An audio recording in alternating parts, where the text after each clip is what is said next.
Rabies daily.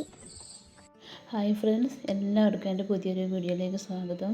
ഞാനിന്ന് വന്നിരിക്കുന്നത് മമ്പയറും മത്തനും പച്ചക്കായൊക്കെ വെച്ചിട്ടുള്ളൊരു എരിശ്ശേരി കറിയുടെ കൂട്ടുകറിയുടെ റെസിപ്പി ആയിട്ടാണ് കേട്ടോ. അപ്പോൾ ഇത് നമുക്ക് എങ്ങനെയൊക്കെയാണ് ഉണ്ടാക്കുന്നത് നോക്കാം. ഇപ്പോൾ ഞാനിതാ മത്തന് ചെറിയ കഷ്ണങ്ങളാക്കി മുറിച്ച് വെച്ചിട്ടുണ്ട്. പച്ചക്കായ രണ്ടെണ്ണം എടുത്തിട്ട് അതും ചെറിയ കഷ്ണങ്ങളാക്കി മുറിച്ച് വെച്ചിട്ടുണ്ട്. പിന്നെ ഒരു വലിയൊരു മുറി തേങ്ങയും ചിരവി വെച്ചിട്ടുണ്ട്. പിന്നെ അതിലേക്ക് ആവശ്യമുള്ള ഉള്ളി ചെറുതാക്കി മുറിച്ച് വെച്ചിട്ടുണ്ട്.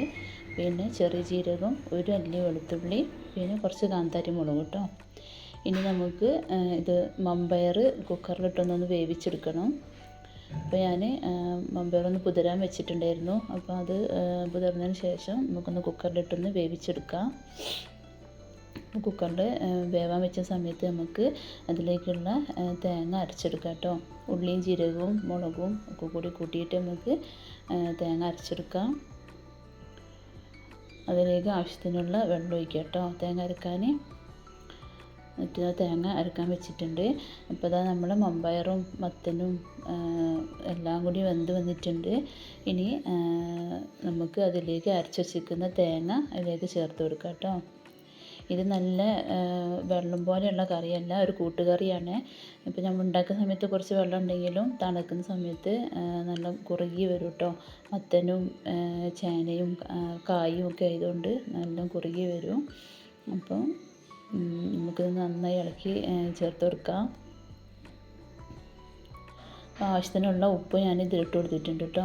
മമ്പയർ വേവിക്കുന്ന സമയത്ത് ഇട്ടിട്ടില്ലായിരുന്നു. അപ്പം മത്തനും കായൊക്കെ വേവിക്കുന്ന സമയത്ത് അതിലേക്ക് തന്നെ പാകത്തിനുള്ള ഉപ്പ് ഇട്ട് കൊടുത്തിട്ടുണ്ട്.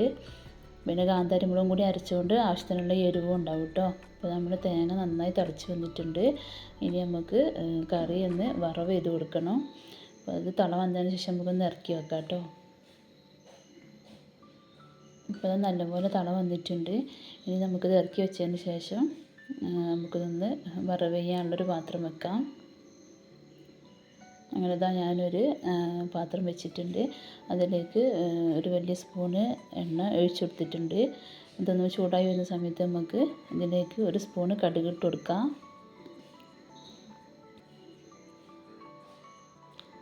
കടുക് നന്നായി പൊട്ടി വരുന്ന സമയത്ത് അതിലേക്ക് ഒരു തണ്ട് കറിവേപ്പിലയും കൂടി ഇട്ട് കൊടുക്കുന്നുണ്ട്. ഇനി നമുക്ക് ആക്കി വെച്ചിരിക്കുന്ന കറി അതിലേക്ക് ഒഴിച്ചു കൊടുക്കാം കേട്ടോ. നന്നായി ഒന്ന് ഇളക്കി യോജിപ്പിച്ച് കൊടുക്കാം. ഇത് പെട്ടെന്ന് നമുക്ക് ഉണ്ടാക്കാൻ പറ്റിയ കറിയാണ് കേട്ടോ. അത് മമ്പയറൊന്ന് വേവുന്ന സമയം മതി. അത് കഴിഞ്ഞാൽ പിന്നെ നമുക്ക് മത്തനും കായും കൂടെ ഒന്ന് ഒറ്റ വിസലിന് വേവിച്ചാൽ നമുക്ക് കറി പെട്ടെന്നായി കിട്ടും. അപ്പോൾ നല്ലൊരു കൂട്ടുകറിയാണ് കേട്ടോ. ഇപ്പോൾ പെട്ടെന്നാക്കാൻ പറ്റിയ കറിയാണ്. അപ്പോൾ എല്ലാവർക്കും ഇത് ഇഷ്ടപ്പെടുകയാണെങ്കിൽ ഒന്ന് ലൈക്ക് ചെയ്യണം, ഷെയർ ചെയ്യണം. പിന്നെ സബ്സ്ക്രൈബ് ചെയ്യാതെ കാണുന്ന കൂട്ടുകാരാണെങ്കിൽ ഒന്ന് സബ്സ്ക്രൈബ് ചെയ്ത് സപ്പോർട്ട് ചെയ്യണേ.